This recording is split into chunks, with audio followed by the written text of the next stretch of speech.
vel kanskje sett en politibil og møtt konstabel i sin uniform.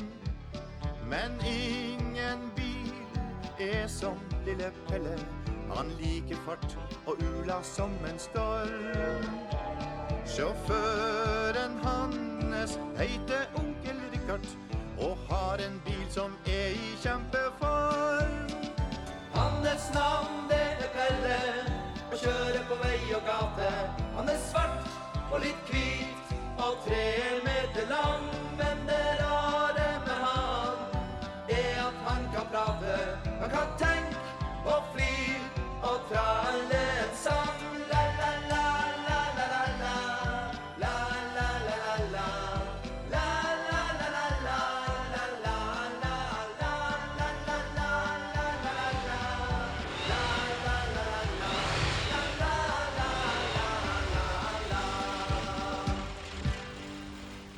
Dette er en Pelle politibil. Han har alle bildeler så en vanlig bil har, og han har et karosseri så lakken sitter fast på. Nede i motorrommet har han en sprek motor med 4 små tennplugger som slår gnistre og tenner på bensinen. Når bensinen som er blandet med luft brenner, så blir det stort trykk inn i motoren, slik at stemplene hans hopper opp og ned og driver hjulene rundt på veien. Han Pelle blir veldig varm av dette, og da er det godt at han har noen gode luftinntak, så det kommer frisk og kjølig luft inn som kan avkjøle motoren hans. Men det er noe som er rart med han Pelle. For en plass i motorrommet hans finnes en motordel som ingen andre biler har. Ingen vet hva slags del dette er. Og det er bare han Pelle selv som vet hvor den ligger. Og den hemmeligheten, den vil han aldri røpe. Noen av vennene til han Pelle er fangene, han Lars og han Lure, og han politimann Lange Leif. Han Lars og han Lure har vært ute i byen og spillet og sunget sanger om han Pelle, mens han Lange Leif har passet på dem, og samtidig har han spist kake. Han er nemlig så veldig glad i søtsaker at han benytter i hver anledning til å få seg et kakestykke, eller en is, eller noe annet godt. Politistasjonen der han Pelle hører hjemme, ligger nede med kaia i byen. Før hadde ikke han Pelle noen venner. Da sto han fremfor politistasjonen og følte seg så liten og alene. Når han så bort på de andre store bilene, var det som han hørte at de kviskret og tisket seg imellom hvor liten han Pelle var. Men det var enda verre med politifolkene på stasjonen, for de kviskret ikke. De snakket høyt, og de kallet han bare for Lille Pelle. Ingen av de vil kjøre han Pelle bare fordi at han var så liten. Han Pelle står og håper å bli kjørt en tur, men hver gang døra til politistasjonen går opp og det kommer ut en politimann, så tar han en av de andre bilene. Jeg kommer til å stå her til jeg ruster opp, tenker han Pelle. Han kjenner at han blir helt stiv og støl i karosseriet av å stå stille så lenge. Nå må dere kjøre meg.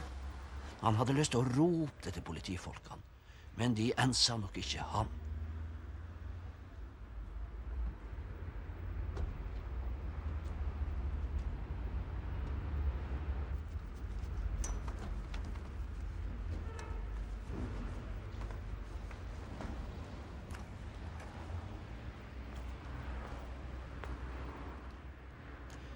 En dag var politimesteren ute for å se på politibilene.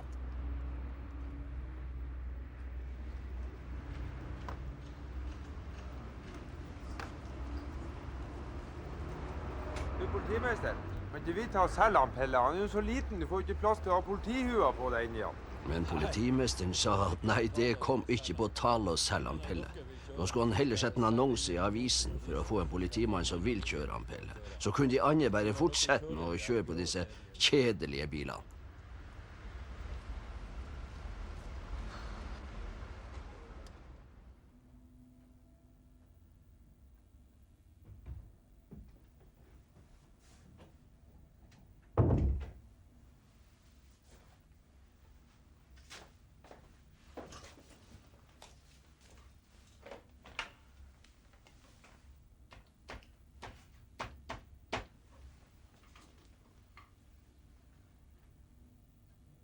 Hallo, det avisa? Du politimann som vil ha din egen lille politibil, hjertelig velkommen til å arbeide på vår politistasjon. Hus kan skaffes. Dersom du interessert, kan du kontakte politimesteren. Politimesteren tror visst at noen vil komme hit og jobbe og bare kjøre han lille Pelle.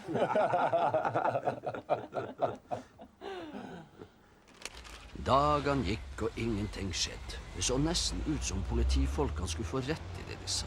Det var ingen som vil kjøre han Pelle. Men en dag sto politimesteren i døra i lag med en fremmed politimann. Hallo, folkens.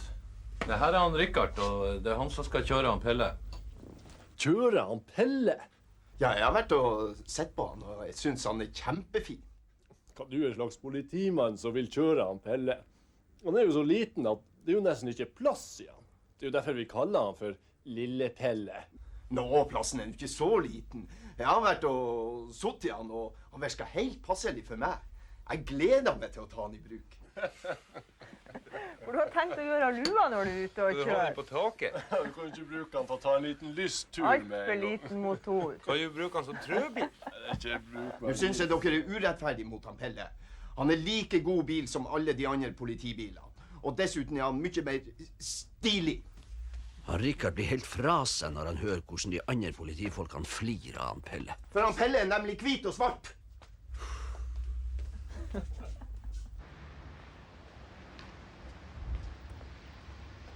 Nå vil han prøvekjøre bilen så de andre har så mye imot. Han vil vise hele verden at han tør å kjøre en bil så ingen andre har brydd seg om. Selv om han sur på de andre politifolkene, så han glad som en liten laks for at han har fått sin egen lille politibil.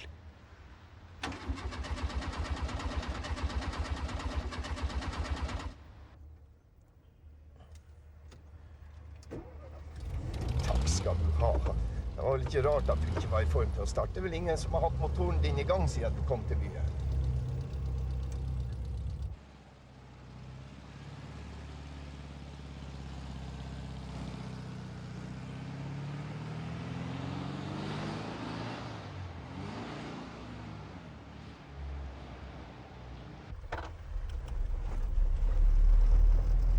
Du verden hva fint det er å ha sin egen politibil. Ja, så det så fint å ha sin egen politimann.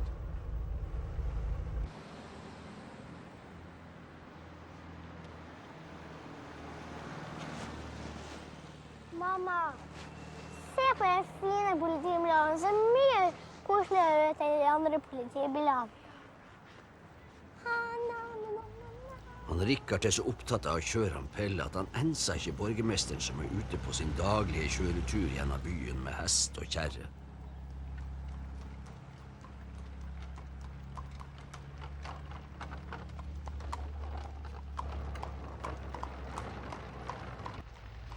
Det så artig å kjøre han Pelle at han Rikard laget sin egen lille sang om han Pelle mens han kjører.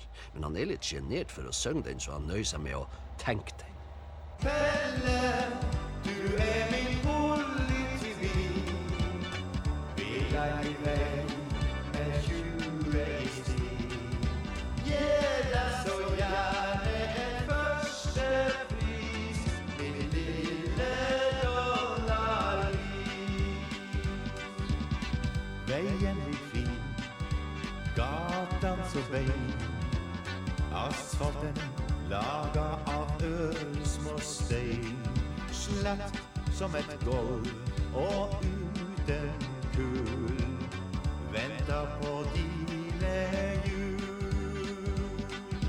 Pelle, du min politibil, vil jeg i vei med 20 i stil.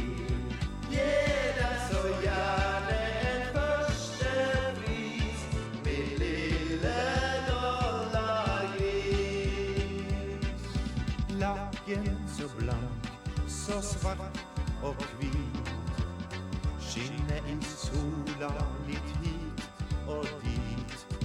Blå lyset blinker rundt i tull, lysene som ekte gull. Pelle, du min politibil, vil jeg i vei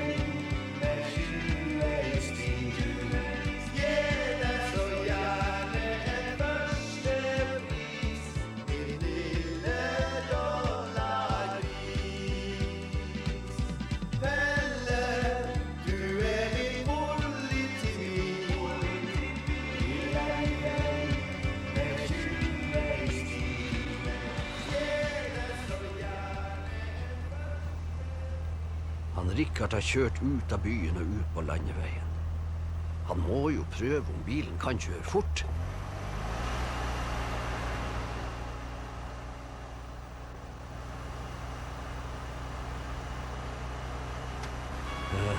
Richard er så ivrig og glad at han lurer seg til å slå på blålyset. Det virker nesten som om han Pelle er så fornøyd at han går enda fortere. Liksom du kosa deg med det der. Men det var visst litt for tidlig sagt av Richard.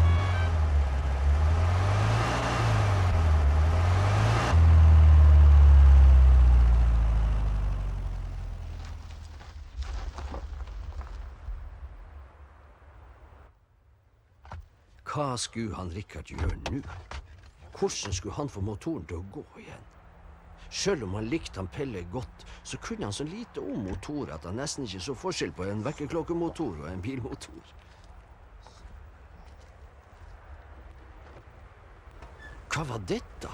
Er det ingen motor i bilen? Motoren er bake.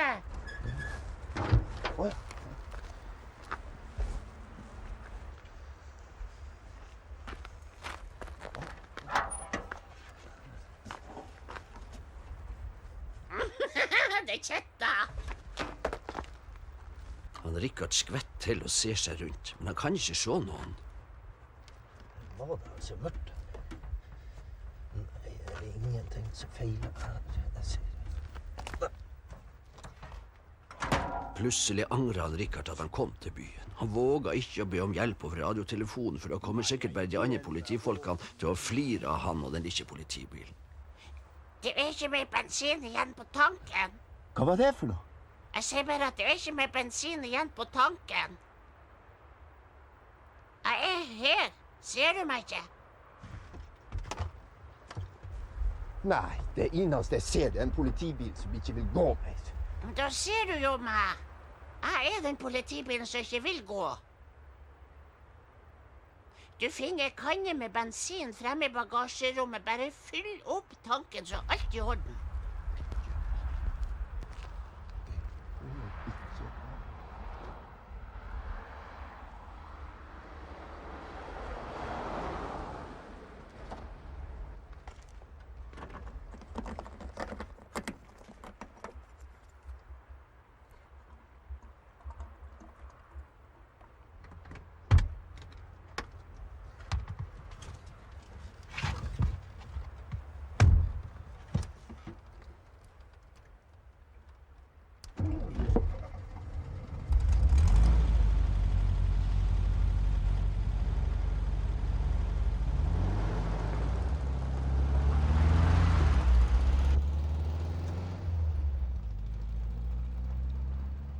Mens de kjører tilbake til byen, må han Richard klype seg i armen for å kjenne om han drømmer.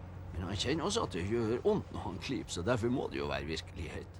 Likevel, en bil kan jo ikke snakke ordentlig. Han Richard prater og er nesten redd for å spørre, men til slutt så spør han Pelle likevel, og han Pelle svarer. Jeg er like flink til å snakke som du og alle de andre. Da jeg ble laget en plass i utlandet, så oppdaget jeg en dag at jeg kunne snakke akkurat som mennesker, og da ble jeg redd. Jeg bestemte meg for ikke å gi fra meg så mye som et pip, for jeg traff en som kunne bli min beste venn. Han Richard kan nesten ikke tro at det er sant. Han må flire, han er aldeles overgitt deg å ha en politibil som kan snakke. Det er jo helt utrolig det her.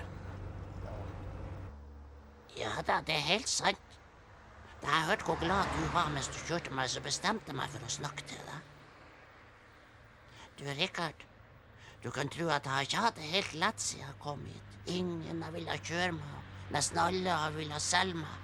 Og hvis ikke du hadde kommet, så hadde jeg kanskje blitt solgt og malet om til en vanlig liten bil. Når han Pelle snakker om det som har skjedd før, så blir han så trist at han får store tårer i lykteglassene sine. Så, Pelle. Nå skal vi alt bli så bra igjen. Og Pelle er så glad han slår på blålys og sier ren hans han Richard bare hysj på ham for å få han til ro.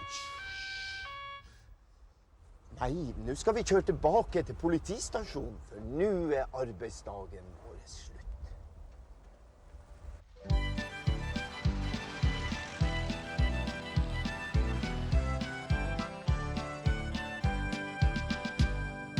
har vel kanskje sett en politibil og møtt konstabel i sin uniform. Men ingen bil er som lille Pelle, han liker fart og ula som en storm. Sjåføren hans